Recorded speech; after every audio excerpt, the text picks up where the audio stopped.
Welcome to Positive Talk with Kevin McDonald. Hey, that's me. Hi, and welcome to Positive Talk. Our show features the best positive stories and people from around the globe as we endeavor to answer the universal question of why am I here and what is my purpose? Understanding that can change everything, and knowing your greatness is fundamental to living your best life. So join us right now as together we work to create the adventure of our lifetime.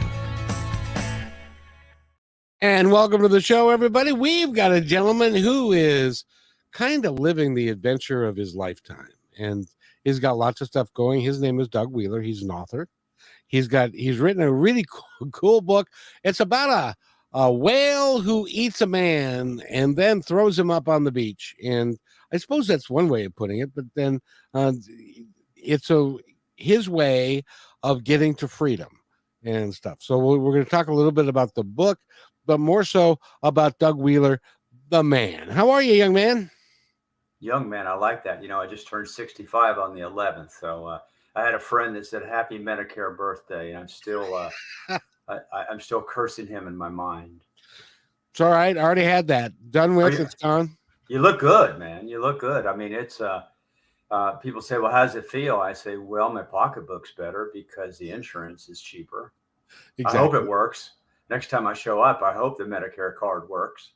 It's so far. Does it work?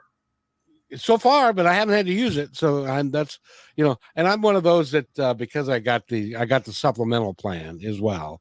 And I found, and that is just for peace of mind. So if something were to happen, because I get to talk to you like an old guy now because I'm an old guy. Well, I guess we can do that, can't we? Yeah. Well, have you ever noticed that you open up the news or whatever, and somebody your age has suddenly passed away? Have I ever noticed? I don't mean to be a smart aleck. I notice every day. I know. I notice every day. And sometimes I was doing the math last night, and I'll tell you how I got to this. First of all, I apologize to you, anybody who's watching. The listeners wouldn't mind. My shirt is quite wrinkled today. Let me tell you why. So I was hanging out with family last night, and I've gotten into it's a ritual now that I wrestle with my nephew's two sons that are 6 and 9. And it's a tag team wrestling match. And I mean, these guys go at it. They beat me up last night. So I'm laying in bed last night thinking, okay, I better take 2 Tylenol so I'll feel better in the morning. And I was doing the math on, so when those boys are 15, let's say they're 15, right at 16, I'm going to be 80. And I went, I mean, really, it's just like, I know how fast 15 years go. I mean, I just turned 50 in my mind. So I'm going, man, I'm telling you what, I mean, I'm honest. It hit me really hard at about 11:30 last night with, okay, I know what's going on here. So anyways, but I'm here and I feel good today. So you don't feel like you got hammer locked in these boys. Submission? I'm telling you, these boys go at it now. Oh yeah. Well, they're at the point in time when they can go at you full force because full force. Grandpa's invincible, or and I'm giving Dad and their grandpa a break, which are family members of mine. So they're at the table, finally being able to have a conversation, and I'm in there getting my butt whipped. And man, I'm telling you, I was sweating. And so this shirt, it's the best shirt I had for the interview today. You know, I went and looked at our last episode and went, I can't wear that shirt because I wore it last time. So I got to wear a different shirt. Oh no, that one's wrinkled. I got beat up in it last night. But anyways, I think it'll show up well. Well, but being 65 is like the new 50. Oh, it is. I'm hoping so. Yeah. Okay, we'll convince ourselves of that. Let me make note of that. Yeah, because the reality is, I don't know about you, but I've never been 66 before, which is what I am. Yeah. And things like you'll just be walking along and a body part will just fall off. And it's like, how the hell did that happen? Yeah. But we got Medicare, so we can go get it put back on. That's hey, right. Could you put this body part back on? We do that all the time. Yeah, exactly. So now at the top of the show, I said, sure. you did you wrote a book about a whale eating a man. Let's did. talk about that book and treat it with the reverence that it deserves. It's a great book. I appreciate it. I didn't invent the story, so yeah, I think it's what does selling well mean to a debut author? I don't think the numbers ever get initially. We released it on the 15th of November. I'm finding more meaning in people's responses. We've had some great Google reviews, which I deeply appreciate. But also, I've gotten personal notes from people. One in particular, where a man just said, this book spoke to right where I'm at. I'm in a really painful place in my life.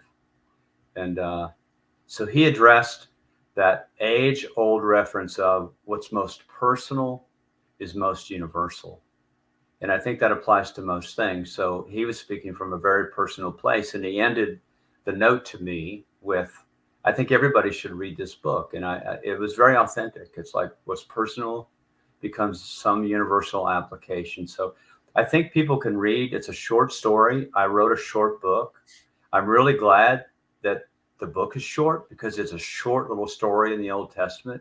It's the shortest book in it's the shortest book in the Bible. I better watch myself on that. It might, Philemon in the New Testament might be shorter, but its word count, it's tiny. And I just stayed true to that, but I expounded on the backstory because we all have a backstory. You and I know each other in this venue, but if we sat down and talked about our backstory, we'd learn much more about how we've come to be 65 and 66 and the good things that have happened to us and the unfortunate things that have happened to us. So I told a story about Jonah from a place where I was in my own life, but also where I just imagined with the experience that I've gotten predominantly in being a psychotherapist, I took all of that lived experience of being in the room with folks for 35, 36 years, now on the screen. All my work is virtual now. I think we talked about that last time. But also just my lived experiences. So I wanted to tap into an imagined Jonah, which in a very interesting and odd way, Jonah became a friend of mine in the process. And that's what really kept me going, because I just felt this calling is a big word, but I just felt this call to, I've got to be faithful to tell his story in a different way.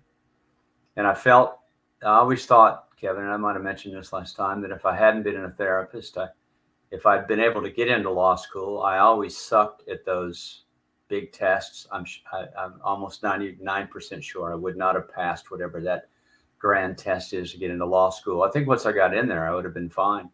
So I often think about attorney work and defending those who need defense. And he kind of became like a client of mine, a friend of mine, a confidant of mine, a mentor of mine, a guide. And I felt like I was defending him in a way that I had never, ever heard anybody defend him before. And I feel like an old mythical story, religious or not, he needed defense. And so I take great pride in that. So I still talk to Jonah. And in the process, I went through some really painful experiences, one in particular where I lost my brother to suicide. And I was in therapy at the time. I stayed with the therapist. And as I gave my therapist credit, I said, "You helped discover and free the Jonah in me." And I state that in the book. So I think we've all got a Jonah that's trying to get free. And yeah, that's why I still love the book. Describe what Jonah means to you, and just describe Jonah to me. When I read the story initially, and I think many times if you listen to people who write about, speak about, preach about him, it's always cast as he's an old fellow. I reference a Sunday school picture. I spent some time in Sunday school. I didn't spend much time in church. I didn't grow up in a religious family per se, but we went to church on Sunday mornings most of the time. And I remember, and I reference it again in the book, I remember this little sketch of this old man inside the belly of some fish whale. with a lantern, and I remember a little table the lantern sat on, and Oh, Jonah's yeah. inside, and yeah, I mean all these kind of cartoonish images. So in answer to your question, I started with that in my mind, and then it's developed. I saw like scene one and scene two. I've often thought about the book, the original story, and in my book becoming a play one day. But I saw these two profound acts, scenes, if you will. Scene one is chapter 1 and 2, and I saw Jonah as a young man, and so I imagined him as a teen. Um, and then chapter 3 and 4, I saw a predominant significant shift that all of a sudden he became older. Um, and I think chapters 3 and 4, the original story, show a different side of the whole story and how Jonah is relating to himself and to God. And so Jonah to me is both young and old.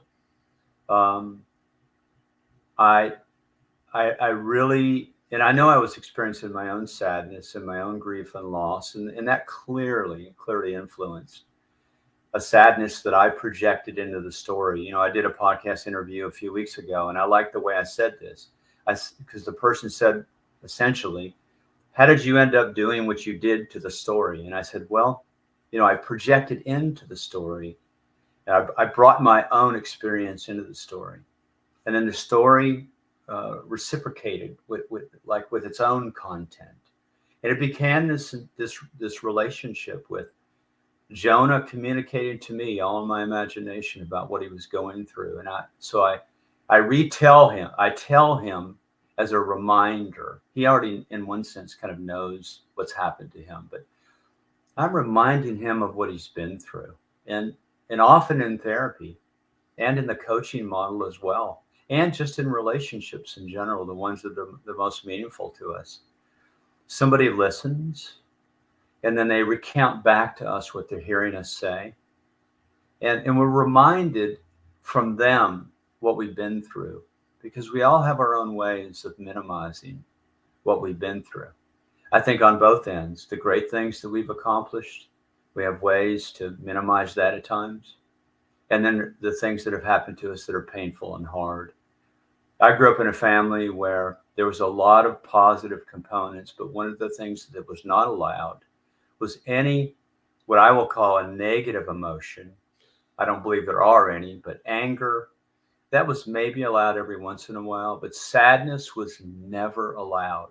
We really, what was conveyed was just smile your way through it. And it was never said literally, but put a smile on your face, see the positive. But we got in trouble, my brother and I, we got in trouble when we were sad. So it's been a difficult journey in my own life with the emotion of sadness, because when I'm experiencing it, Kevin, I often will override it with the learned behavior of put a smile on my face and see the positive. And I'm an optimistic person by nature.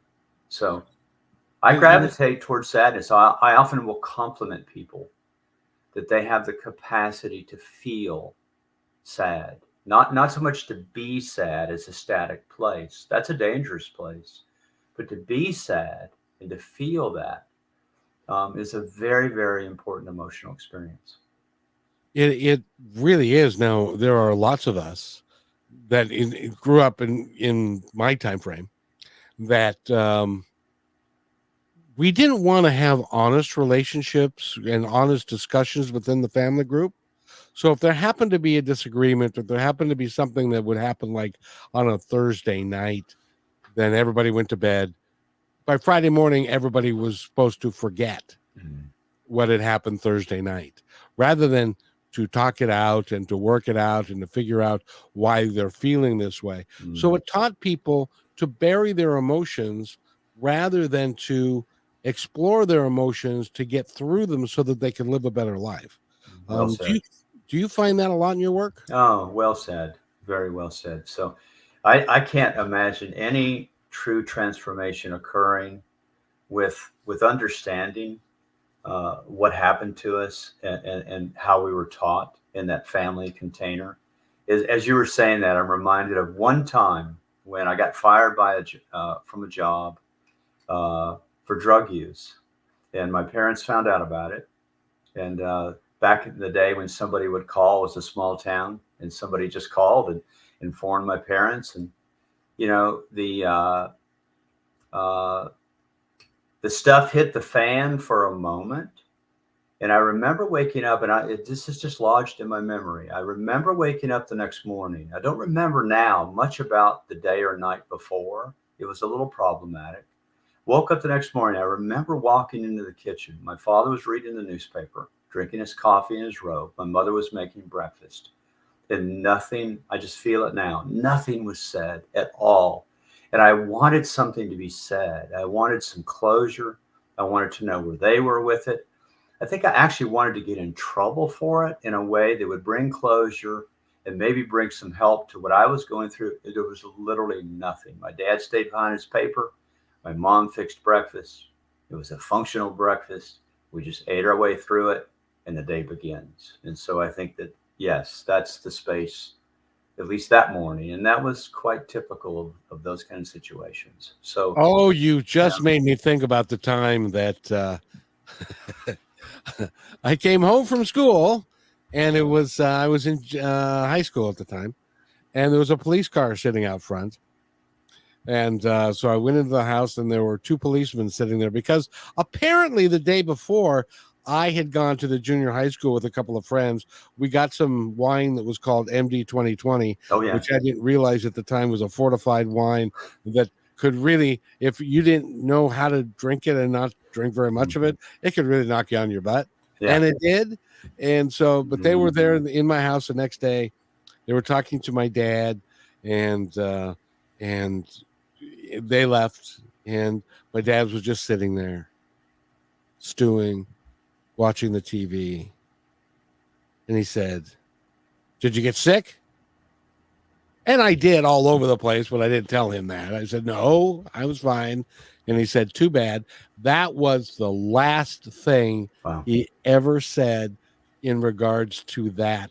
And it wasn't like, is there a problem we need to talk about? Do we need to figure out, do we need to get you some help? Do we need to understand what's going on here? Because we love you and we care. Nothing. Yeah. And that was, and it was more the time. It sure was. But nowadays, I'm glad we don't do that. At least I hope we don't do that as much, because it is really important. It affected my marriage because my wife grew up in the same kind of household. So we never talked about anything in depth. Yeah. We never, and when we did, it was like, shut up, I don't want to talk about it. Yeah. You know, and so it's important that we talk about things and that we live real. And that's kind of the message behind Jonah a little bit, isn't it? Sure. And it's, breaking those conditioned patterns, those habituated patterns, and it takes work to do so. I was thinking as you were talking and speaking of the times we grew up in, and now the times that we're in. I was having a conversation with my niece last night about this, that there's just so much available in what we'll call the self-help space. And listening to her, she's half my age, and listening to her talk about how, there's genuine stuff out there, and there's a lot of stuff out there that's just, it's not authentic. It's not been lived by the people that are peddling it and selling it. And so she could even discern. She said, there's one person I'm really listening to. And this woman has really spoken to me. And then she said, I'm able to just kind of sift through what's not genuine. And we just talked about what it means to pursue transformation. I think I made this quote to you last time. One of my favorite poets, John O'Donohue, who left us way too early. I spoke about him last time, a Celtic poet. Bears repeating. Oh, my goodness. To me, it's such an encouraging statement and blessing and prayer. It is slow and difficult. It is difficult and slow to become new. And, that doesn't sell really well in some spaces today, because everything is, not everything, but so many things they're just so fast, and everything is supposed to be fast. Transformation, in my experience, of even what we were talking about, these conditioned ways that we have become somebody. As Brene Brown says, the story we tell ourselves, it takes work to deconstruct those. And I think that that's the road to transformation. So a new URL I have for a new venture that I'm involved in, that I've started, is pursuetransformation.com. It's not live yet. We really wrestled with, okay, what are we going to do? And you go on, you buy your domain name, and you want to shoot for the .com and maybe buy some other real estate as well. But, I was just left with transformation and the word transform. I know that that's where I want to work from, but most of those things are bought up. I was very surprised, by the way, as my team was, that Pursue Transformation was available. It kind of hit me flat initially, but as I sat with it and we kicked it around, I thought, it says what I believe, and that is you pursue transformation. This is what you go after. And to add another sentence to that, Sure. The last line of one of my taglines is, it's the adventure of a lifetime. Mm-hmm. And that's what transformation can be, or generally is. It's a transformation that is part of a lifetime, because it's continuing to, you're continuing to transform yourself into who you really love to be. Yeah. We're talking with Doug Wheeler. He is a psychotherapist, right? I am. And an author and a really cool dude. And we're going to need to take a break, and we'll be right back. It's only 30 seconds, so stay right where you are, and we'll be right back.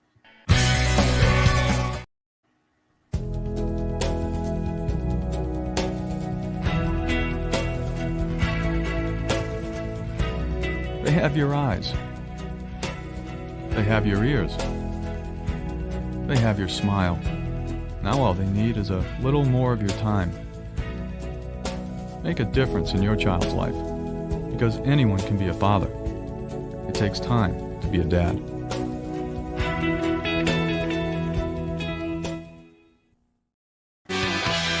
And welcome back to Positive Talk with Kevin McDonald. This is on the Brushwood Media Network, and this is a really big deal talking to Doug Wheeler, because he is a psychotherapist. He's an author. He's a really smart man, and he really cares about humanity and what we can do, what he's doing in life. And I'm really curious to know about what you're working on now, this new transformation program that you're working on.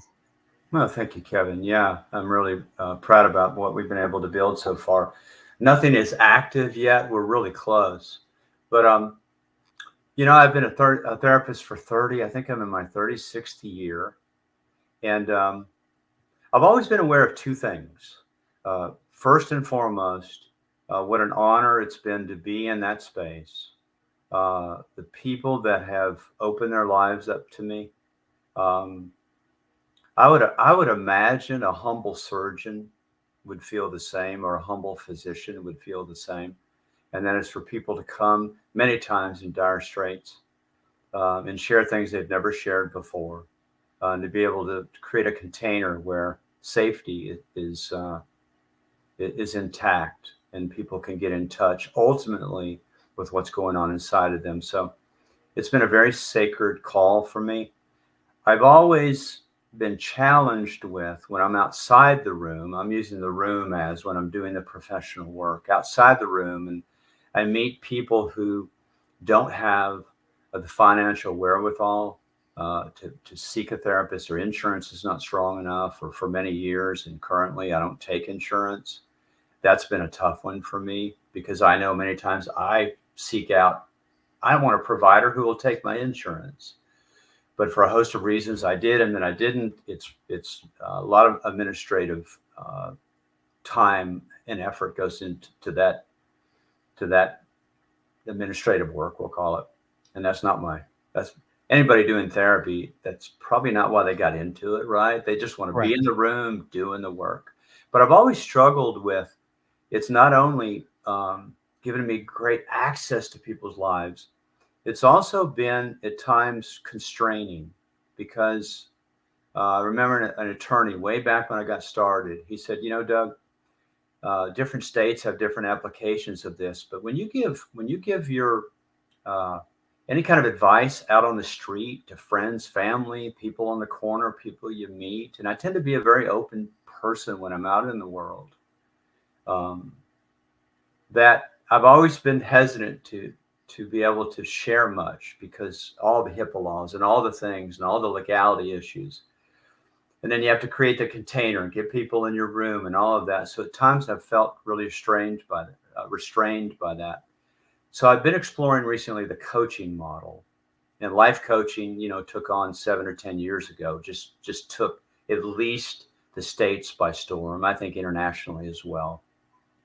And it's a different animal, even though the psychotherapy world and the coaching world, they can live in harmony. There's a lot of therapists that have transitioned to fully being coaches. It does not carry the liability. The challenge is that people that I don't think are equipped to do the work can just jump in the work, and you don't have to be credentialed, you don't have to be licensed to do it. You just hang a shingle, if you will, and you do it. So I've really wrestled with, I like this, I'll be very honest, I like the status of psychotherapist and the coaching model at times. No discredit to anybody listening. I worked with a coach, and she ended up doing some deep, significant work in my life. I went to her for voice coaching, and it shifted into working on the parts of me that felt inferior and ashamed of my own voice and ashamed about some of my body and some body image issues. It just became something more than what I even had signed on for, but it was a significant part of my own transformation. Where I'm going with this is I've recently launched, at least in print, and we will activate it soon, a coaching practice. And so I don't know what the future is for my clinical practice. It's intact, and people that want to see me as a therapist, it is a different engagement. When you do what has been known as life coaching, I call it transformational coaching. So the official name is Doug Wheeler Coaching and Consulting. The consulting piece can throw people off too. I've not worked with large groups, and I don't come in as a consultant to an organization, but I've done a lot of consulting with individuals about their business life and about the relational challenges that are happening on their teams. I've worked with a lot of folks in the tech world. So we have the LLC set up, and I'd like to share with you the 3 key components that I believe are the process that will bring transformation. And I've played around with these and really like them. Number 1 is to initiate a comprehensive knowledge of your outer environment. And this is the idea of what's happening around you. What's surrounding you? How are you being impacted by, I put in quote, them? Them being the things outside you that aren't you, be it people, place, and things. And the second is, so that's initiate a comprehensive knowledge. What's the system you're in that's creating such a challenge for you? Second is to cultivate a compassionate alliance with your inner environment. And those are all very carefully chosen words. To cultivate a compassionate alliance, to be working within yourself in a way that first and foremost creates a space of compassion. I think one of the best book titles ever, and probably one of the best books, at least in the self-help world, is No Bad Parts by Richard Schwartz, who is the modern day father of the internal family systems model. He took the external family system and said, if you got mom, dad, cousins, aunts, and uncles, and community, and that's the family system model, there's an internal family system as well, made up of your inner parts. And that's where, if you listen to all of us talk, we'll say, there's a part of me that feels this, but there's another part of me that feels this. There's a voice that says this, and a voice, if you will, that says that. So I've been doing parts work for probably 15 years and didn't even have language for it until I was introduced to the internal family systems model. But I love that title, No Bad Parts. So you cultivate a compassionate alliance with the parts inside of you, especially with the parts that are problematic. Parts get influenced. Richard Schwartz goes as far to say they actually, certain parts get infected by young trauma. And those parts actually begin to activate and take over the system. And so what it means to create a compassionate way to approach those parts is the inner work. And then the last but not least is to integrate your knowledge and your alliance to pursue transformation. So you work on the developing a comprehensive knowledge of your outer life. You cultivate a compassionate relationship with your inner life, and you integrate those. What's happening around me? What's happening inside of me? And how does that bear weight on what I'm trying to transform? Because really what we're trying to do is change the problem we're in, answer it, create a solution to it, get further into it or get out of it. I've been working with a gentleman who's been trying to get further into his career, and he just realized, I'm getting out. I'm getting, but he never would have been able to come to that if he hadn't tried to be in. We've been working on stay, because he wanted to stay. And then he had the epiphany of, you know what? I'm getting out. And then he's been able to integrate. Wow, I've been trying to be in for so long, and I'm not going to shame myself for wasted time. I'm not going to say, hey, you're an idiot because you didn't know it. He came to it. In the book that I wrote, Jonah, and I love what you said, Jonah is coming to these transformations. So it's a process. So initiate, cultivate, and integrate. That's going to be the essence of my new venture. I think it's great. By the way, we're talking with Doug Wheeler. And the other thing I wanted to just mention is that I think everybody needs a coach. Regardless of who you are. We're going to talk more about that when we come back. We need to take a station break. You're listening to the Brushwood Media Network, and this is Positive Talk with Kevin McDonald and Doug Wheeler, and we'll be right back. You're listening to Brushwood Media Network, the best in syndicated talk, news, and entertainment shows. As you go about your daily life, look closer. As you gather with family and friends who love and support you, look closer. There are youth right in your community who don't have the home, warmth, and healing you have. So look closer. Every year across America, a staggering 4.2 million youth are homeless or trafficked. And for 50 years, Covenant House has worked relentlessly to keep them safe and protected.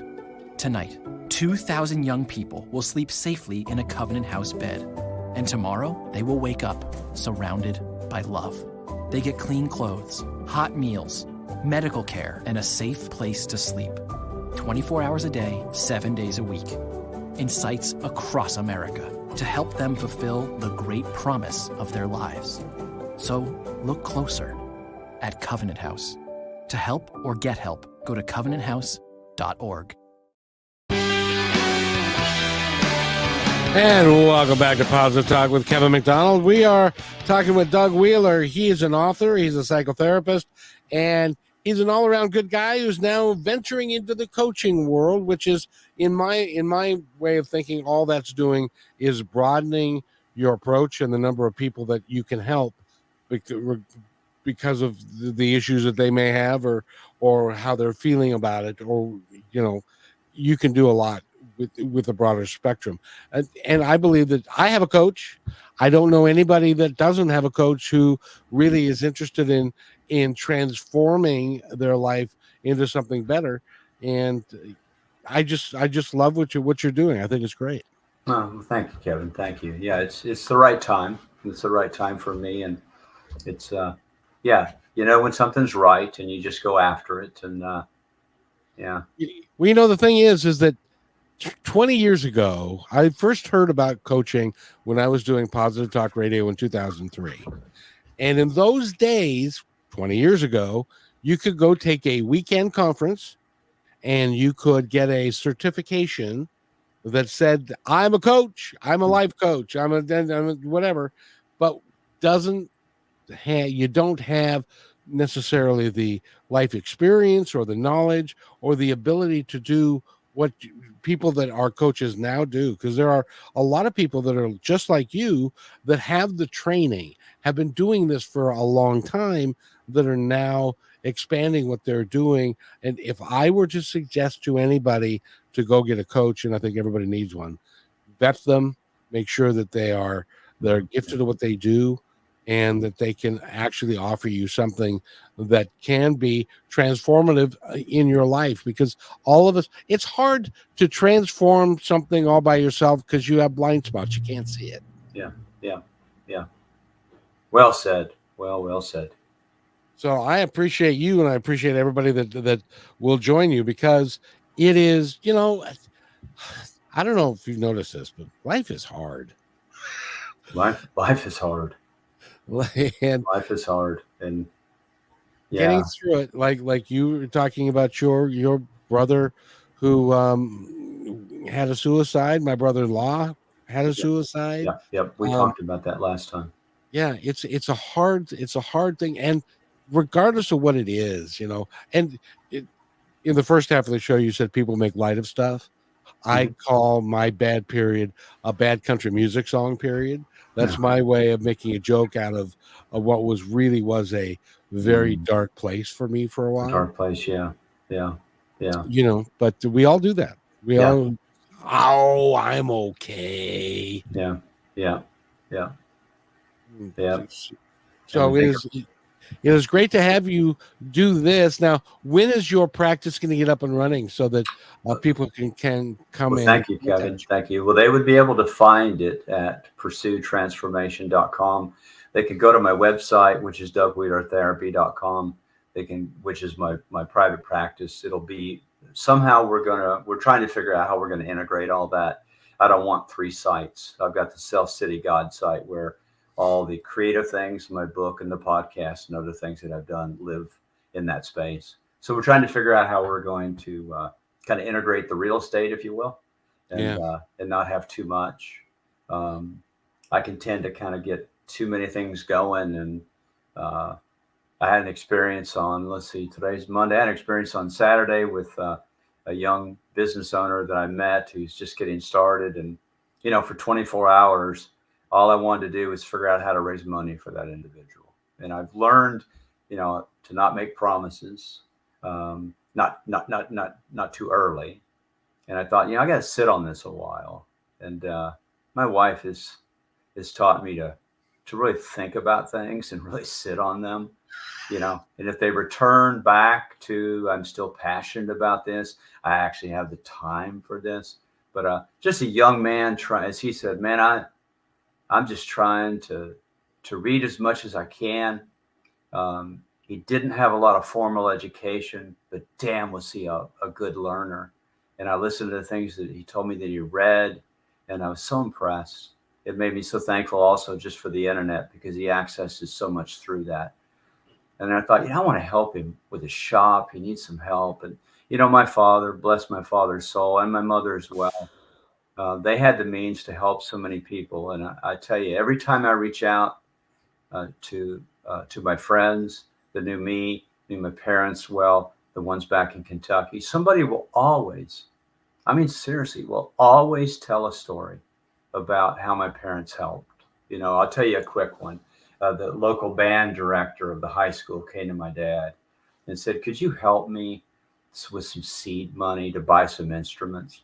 I mean, think of that. Yeah, I'm not going to slam on the school districts, but my goodness, you got to go out and ask somebody to privately give some money to buy the band instruments. Anyways, my dad said, sure.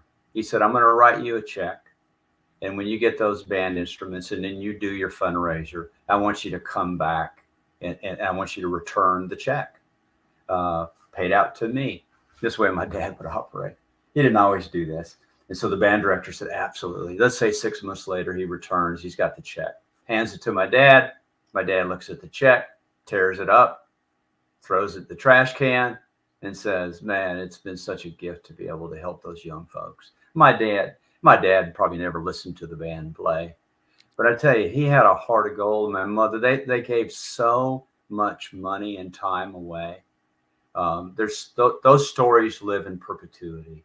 It's just amazing. That's the thing that people remember. It's like, wow, your dad, your mom gave me this, gave me that. And they did it respectfully. They grew up. My dad was born in 15. My mother was born in 25. They knew what it was like to work hard. And they went through the Depression. To work hard. Yeah, they went through that time. But I've got that stuff in me, you know. So the other day I was like, man, I just want to help this young kid, man. He goes home to 5 kids, and his wife's currently not working, and he's cutting hair, and he's like, man, people want to pay me $15 to cut their hair. If I do 10 cuts a day, Doug, I go home with $150 before taxes. He goes, I can't take care of my family like that. And I'm like, man, and he gets a really good haircut. So anyways, those are stories from the past and present.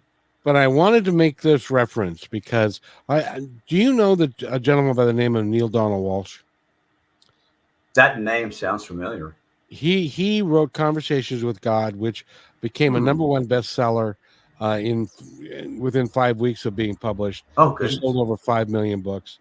One of the points that he makes in that conversation in there is that if you want to have happiness, the best way to achieve happiness is to give it to somebody else. That's what your dad did. Yeah. And he was a happy man. Yeah. Because he gave, and I think if we all did this, whatever we have, if we're willing to give it away to somebody else, we'll get more of it coming back our way. Yeah. Yeah. Dad delivered papers, started when he was 8 years old on his bicycle and made $0.25 a week. Oh. You know, kids today, people today don't get. I know. It's like I tell people in 1977, I went to work for Fred Meyer. I was a night stalker. I made $2.10 an hour. $2.10 an hour. My supervisor made $7 an hour, and I swore, gosh, if I could just make $7 an hour, I'd be rich. Well, and you might have been then.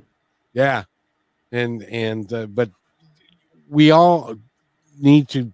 We all are where we are, and we can do so much if we pay attention. And there's so many opportunities. And I tell you what, I just want to say that commercial, that ad for Covenant House, yes, you know, during the break, man, I tell you, I mean, I worked in that space with those experiencing homelessness, not with kids and families, but I worked with men who had lost kids and families in the whole mix. But, you know, what was the number? There'll be 4 million.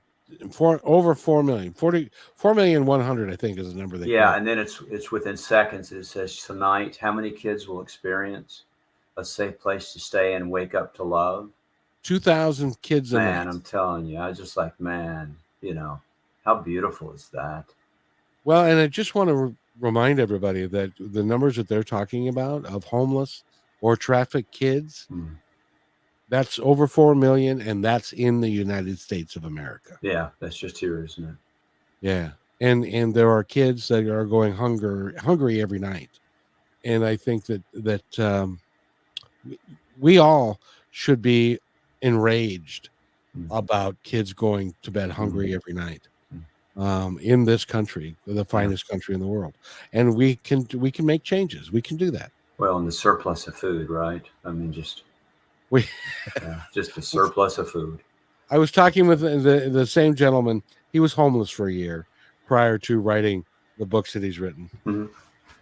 And he used to go to the dumpster behind a grocery store.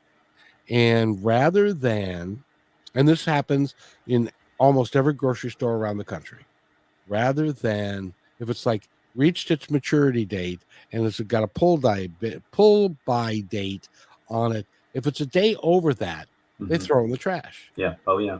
It's perfectly good. Oh, yeah, yeah. No. But they don't want to take the responsibility of, liability again, of selling or giving that to someone.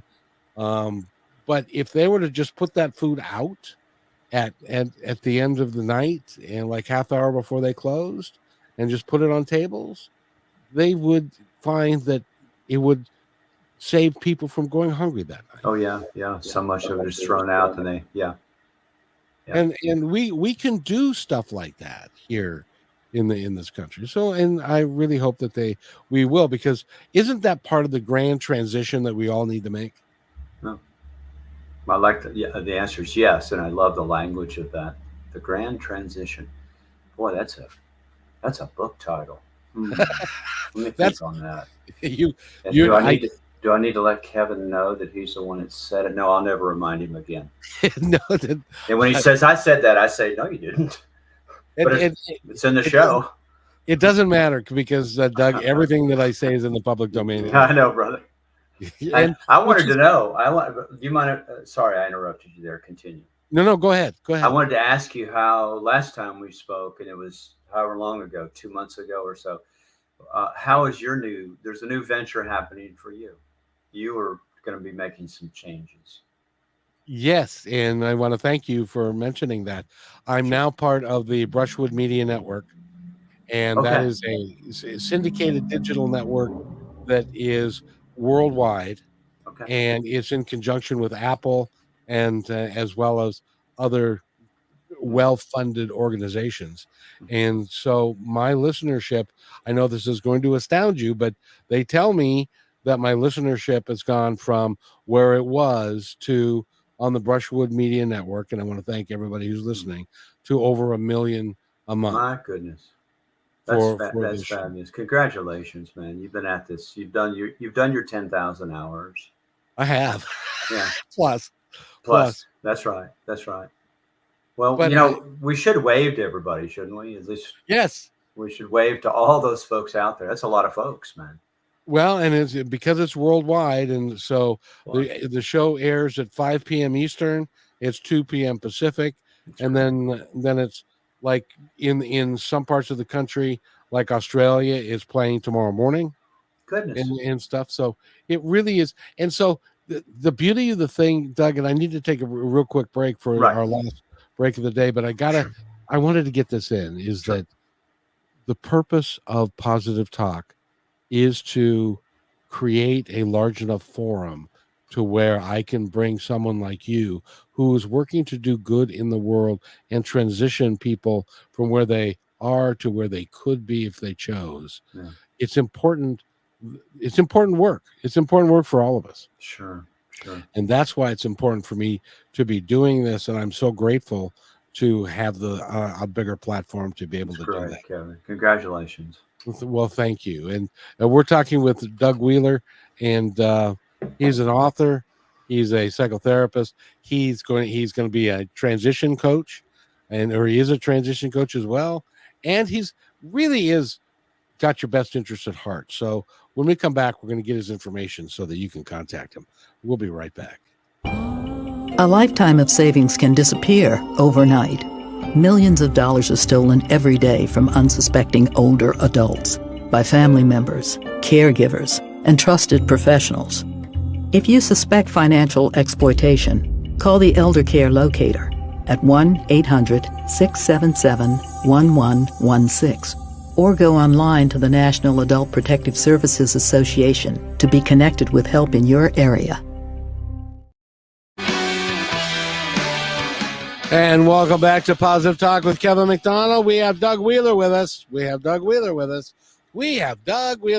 an author, and he's a coach. By the way, Doug, I just wanted to mention this because you mentioned the covenant ad at the bottom. I love that Brushwood gives me these PSAs that I can run within the fabric of the show, and each one of them means something. It's not throwaway crap. It means it really fits well within the fabric of the show. That's great. And elder abuse is something that since you and I are getting to be elders, and elder abuse is an important thing to consider. Yes, it is. So you are doing so well with what you're doing. Let's go over your information again. Okay. Well, let's see. You can find me at DougWheelerTherapy.com is where you can find my psychotherapy clinical practice. Soon you'll be able to find this transformational coaching site at pursuetransformation.com. It'll be we'll plaster it on Facebook and Instagram